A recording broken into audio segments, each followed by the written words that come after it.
Anda termasuk orang yang jarang melakukan sholat sunnah qobliyah dan ba'diyah? Atau bahkan Anda termasuk orang yang tidak pernah merutinkan sholat duha dan tahajud? Jangan-jangan di antara sholat sunnah yang ada, Anda hanya mengenal sholat tarawih saja yang dilakukan setahun sekali.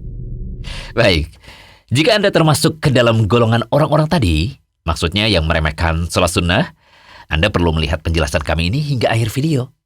Karena sholat sunnah punya banyak keutamaan.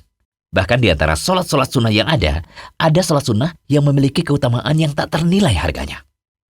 2 rakaat yang memiliki keutamaan. Sampai-sampai Rasulullah SAW tidak pernah meninggalkannya. Sebuah amalan ringan, tetapi syarat pahala yang tidak selayaknya disepelekan seorang hamba. Nah, untuk memotivasi Anda guna merutinkan sholat sunnah, berikut kami rangkum 6 keutamaannya. Pertama, sholat sunnah dapat menyempurnakan sholat wajib dan menambal kekurangannya. Dari Abu Hurairah, ia berkata bahwa Rasulullah SAW bersabda, sesungguhnya amalan yang pertama kali dihisab pada manusia di hari kiamat nanti adalah sholat. Allah Azza wa Jalla berkata kepada malaikatnya, dan dialah yang lebih tahu. Lihatlah pada sholat hambaku. Apakah sholatnya sempurna atau tidak? Jika sholatnya sempurna, maka akan dicatat baginya pahala yang sempurna. Namun jika dalam sholatnya ada sedikit kekurangan, maka Allah berfirman, lihatlah, apakah hambaku memiliki amalan sunnah?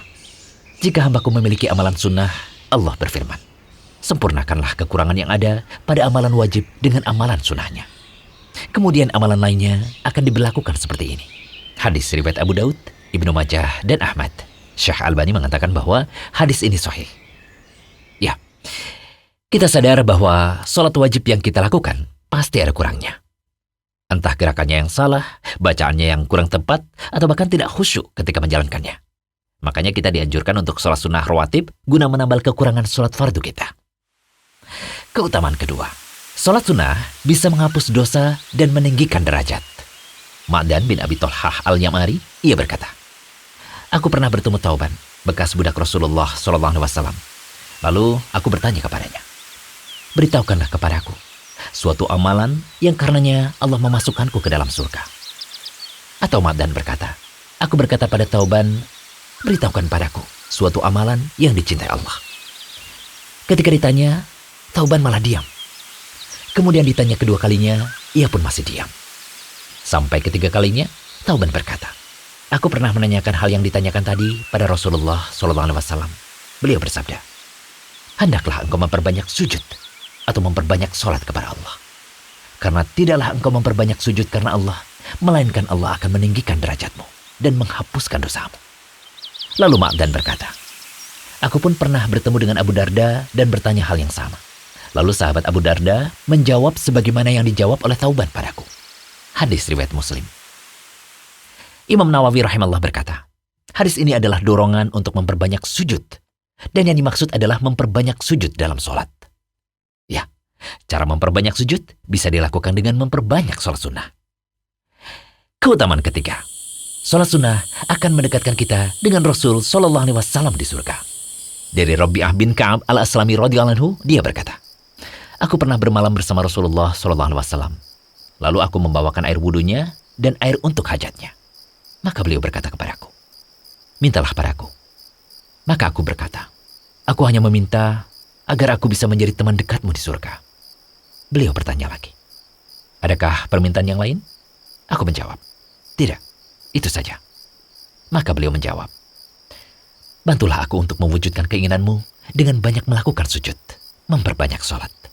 Hadis riwayat Muslim. Keutamaan keempat, sholat adalah sebaik-baik amalan. Dari Thauban, ia berkata bahwa Rasulullah SAW bersabda, beristiqomahlah kalian, dan sekali-kali kalian tidak dapat istiqomah dengan sempurna. Ketahuilah, sesungguhnya amalan kalian yang paling utama adalah sholat. Tidak ada yang menjaga wudhu, melainkan ia adalah seorang mukmin. Hadis riwayat Ibnu Majah dan Ahmad. Syekh Albani mengatakan bahwa hadis ini sahih.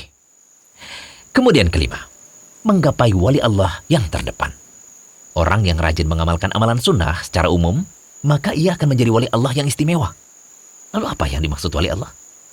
Allah Ta'ala berfirman, ingatlah, sesungguhnya wali-wali Allah itu tidak ada kekhawatiran terhadap mereka dan tidak pula mereka bersedih hati, yaitu orang-orang yang beriman dan mereka selalu bertakwa. Perlu diketahui bahwa wali Allah ada dua macam. Yang pertama as-sabiqun al-muqarrabun, wali Allah terdepan, dan al-abrar ashabul yamin, wali Allah pertengahan. As-sabiqun al-muqarrabun adalah hamba Allah yang selalu mendekatkan diri pada Allah dengan amalan sunnah di samping melakukan yang wajib, serta ia meninggalkan yang haram sekaligus yang makruh.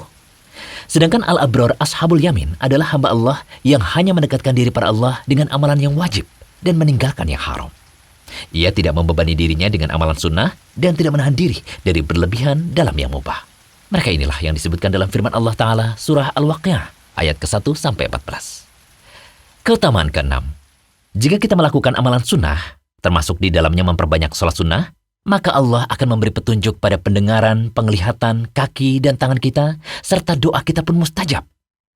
Dari Abu Hurairah, Nabi SAW bersabda, Allah Ta'ala berfirman, barang siapa memerangi wali kekasihku, maka aku akan memeranginya. Hambaku senantiasa mendekatkan diri padaku dengan amalan wajib yang kucintai. Hambaku senantiasa mendekatkan diri padaku dengan amalan-amalan sunnah, sehingga aku mencintainya. Jika aku telah mencintainya, maka aku akan memberi petunjuk pada pendengaran yang ia gunakan untuk mendengar, memberi petunjuk pada penglihatannya yang ia gunakan untuk melihat, memberi petunjuk pada tangannya yang ia gunakan untuk memegang, memberi petunjuk pada kakinya yang ia gunakan untuk berjalan. Jika ia memohon sesuatu kepadaku, pasti aku mengabulkannya. Dan jika ia memohon perlindungan, pasti aku akan melindunginya. Orang yang senantiasa melakukan amalan sunnah, mustahab di samping melakukan amalan wajib, akan mendapatkan kecintaan Allah. Lalu Allah akan memberikan petunjuk pada pendengaran, penglihatan, tangan dan kakinya. Allah juga akan memberi orang seperti ini keutamaan dengan mustajabnya doa. Semoga setelah mengetahui banyaknya keutamaan sholat sunnah ini, kita bisa terus istiqomah mengerjakannya. Amin. Jangan lupa kunjungi rumaiso.com. Update setiap hari, insya Allah.